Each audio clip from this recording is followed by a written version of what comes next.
Next up on the rivalries list is not the Battle of Alberta. And I know people want the Battle of Alberta. It's going to happen. I promise it's going to happen. But I want to talk about Vancouver and Calgary. There's a simple reason. So, for Vancouver fans, there have been times where they really, really hate Chicago. They really, really hate Boston. They really, really hate Edmonton. But it almost always comes back to Calgary.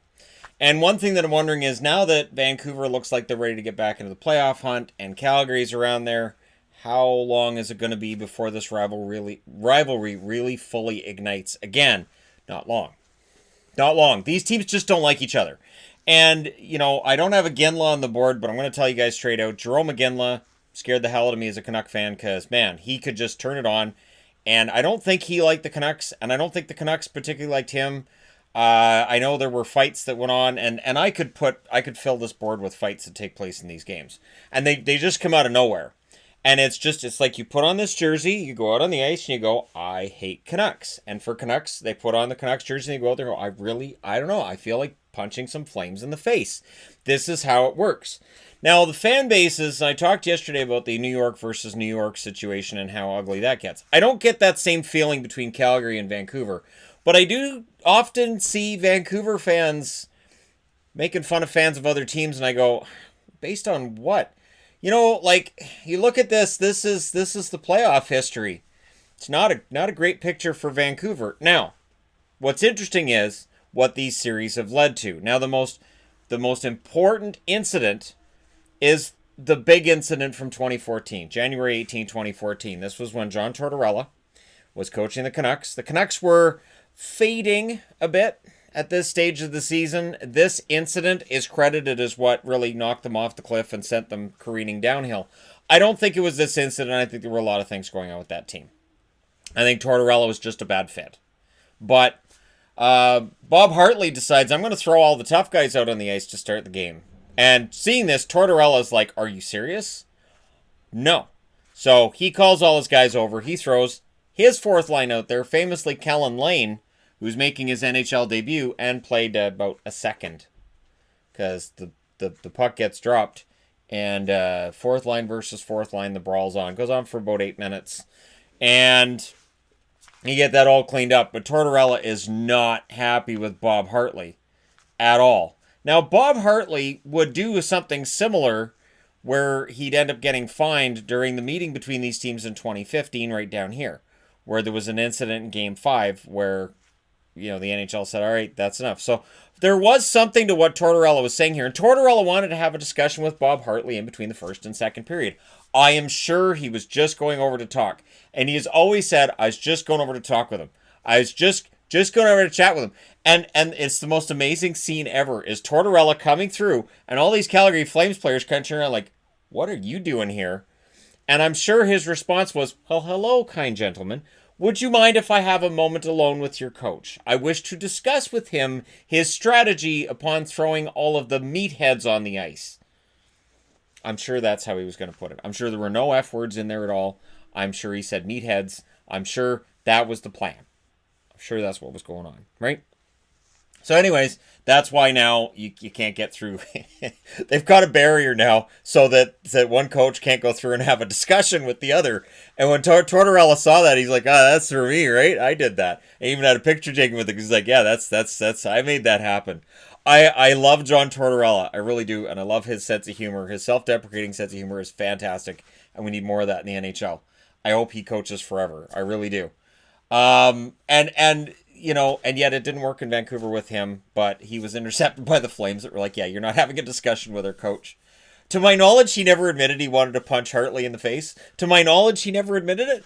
But I think that could very well have happened. Hello, kind sir. All right. So that's the regular season stuff. And the regular season stuff is always out there. There's always something that goes on in the game.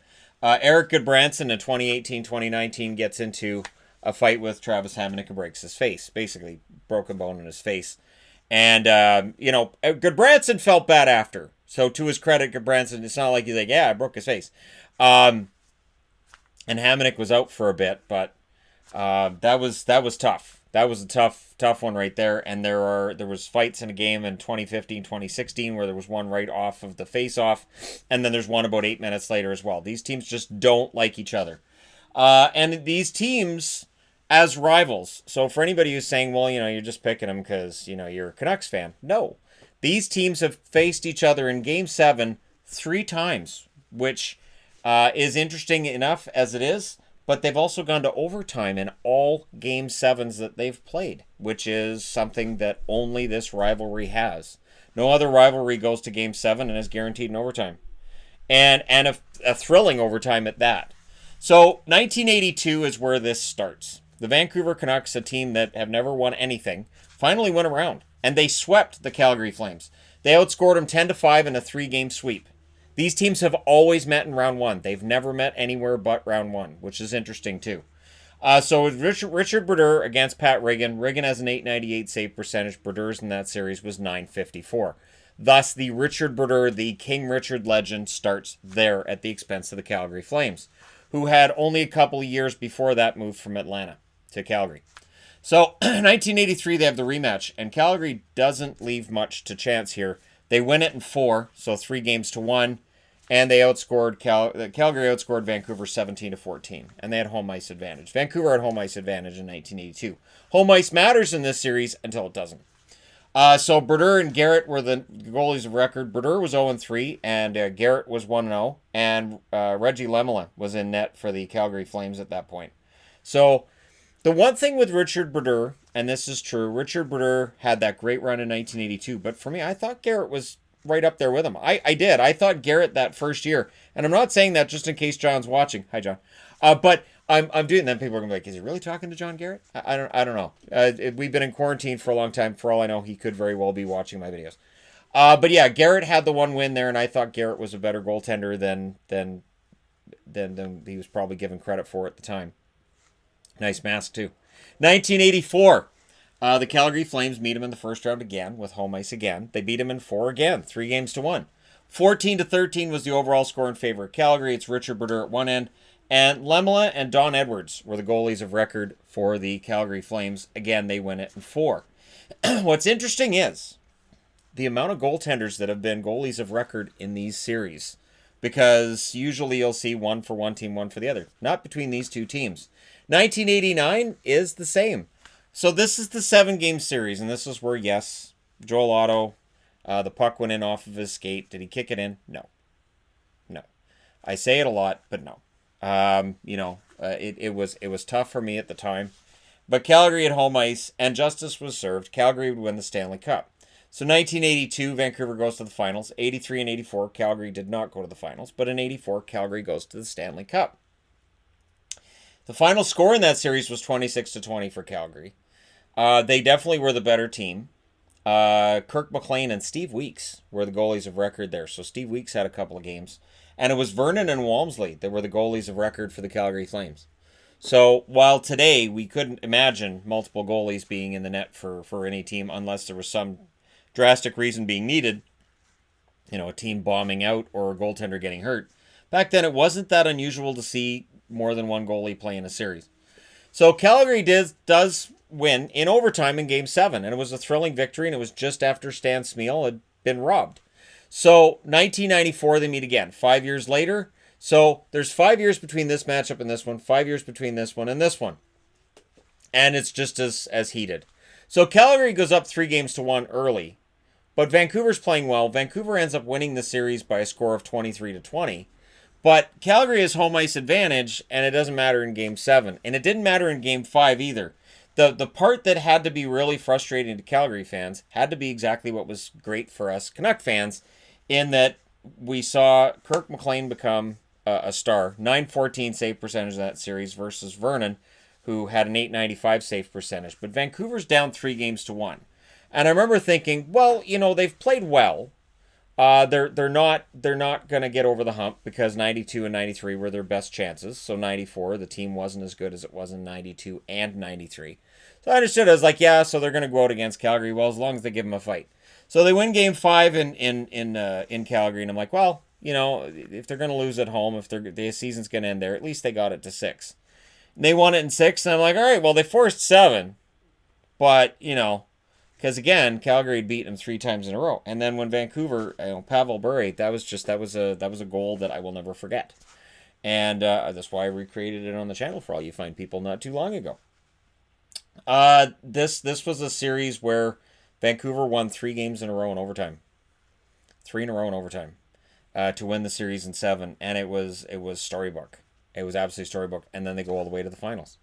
So it's 10 years in between that matchup and the next matchup. The next matchup would be in 2004. Vancouver has home ice in that one. Doesn't matter.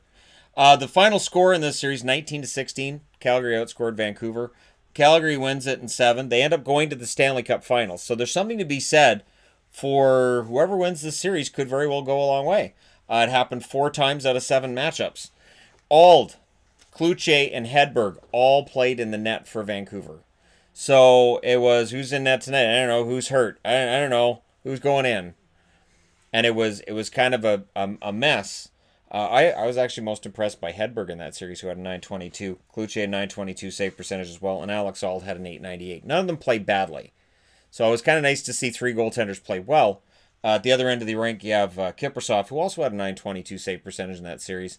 Didn't split the net. Like I said, it was injury, and it was trying to figure out who the best guy was to go with. And I do think the fact that they didn't have just one goalie for the whole series may very well have been part of the reason why Vancouver loses that series. But again, Calgary wins it in overtime. Vancouver had their chance at home, and they just couldn't close it out. So I really don't have any reason to be bitter over that one. In fact, of the 3 Game 7s, 1989, I was upset. 1994, I was all excited. 2004, I was kind of resigned to it happening. The 3 different goaltenders, I was like, yeah, they're probably not going to win the Game 7. Now, in 2015, and again, the Flames go to the finals that year. Now, 2015, 11 years later, the longest they'd gone without meeting one another. Of course, right now it's 2020, so it's been 5 years since this meeting. And this was a year where Vancouver overachieved. So coming out of the year with Tortorella and everything that took place there, they hired Willie Desjardins, and honestly, it felt like the team just had the weight of the world off their shoulders. Again, it's not on Tortorella, it's just it was a bad mix. It was a toxic mix between the two, and Tortorella's been much better in Columbus, and I think the experience in Vancouver taught Tortorella to maybe change his style, because he does seem to be coaching completely different in Columbus to how he coached in Vancouver. Completely different team, though. Much more blue-collar franchise that he's got with Columbus than he had in Vancouver. But Vancouver, even though they had home ice, Calgary ends up beating him in 6. Again, it's in round 1. Every single series is in round 1 between these teams. Eddie Lack, 886 save percentage. If you want to trace back to where Eddie Lack is deemed as the guy that can probably go, I think it's this series. Ryan Miller had a 910 save percentage in his appearances. On the other end, you got Jonas Hiller with a 931 save percentage and Kari Ramo with a 905 save percentage in his appearance. And, so once again, multiple goalies on both sides of it, and Calgary comes out with the victory. Calgary has knocked off Vancouver 5 times. Vancouver's knocked off Calgary twice, and on both occasions, they went to the Stanley Cup Finals. They didn't end up having to play them in 2011 when they went to the finals. But yeah, so Vancouver and Calgary. And I really think this is a rivalry that we will see getting a lot more attention if both teams are pretty darn good. They hate each other. We know they hate each other. And it's only a matter of time before somebody in the Canucks takes a run at Johnny Gaudreau, or somebody in Calgary takes a run at Pettersson. And then both fan bases will be all charged up and ticked off. And it's only a matter of time, because this is what happens. This is how this rivalry has worked. But it's not one that's favored Vancouver. They've been outpaced 21 wins to 17 by Calgary in the playoffs. And in the regular season, 119 wins, 81 losses, 26 ties, and 17 overtime losses or shootout losses. Now, what's interesting as well is Vancouver's record at home against Calgary traditionally has been good. In Calgary, not so good. The best overall win for Vancouver was 11-0, March 1st, 1992. I remember the Reese game. That was Jeff Reese. And I even felt bad for him at one point because he got the Bronx cheer. And the Flames' best game against Vancouver, the most lopsided, was 11-2 on March 10th of 1981. So I just thought I'd throw those up there, and there you go. Let me know your thoughts in the comment section below as always. Don't forget to hit like and subscribe if you're browsing your way through, you just happened upon this video. And I mentioned yesterday, how sometimes I get the feeling there's some sort of a playfulness in the Islanders-Rangers Rivalry, although the comment section of that video was really fascinating. Apparently, I got that all wrong. It's not. It's not really playful here either. There's some genuine dislike between both fan bases, and again, as soon as you put on one jersey or the other, you just want to destroy the other team, which makes for great rivalries. Thank you guys so much for watching, for all your support. Don't forget to hit like and subscribe if you're browsing your way through. You just happened upon this video, and as always, I will talk to you guys again soon.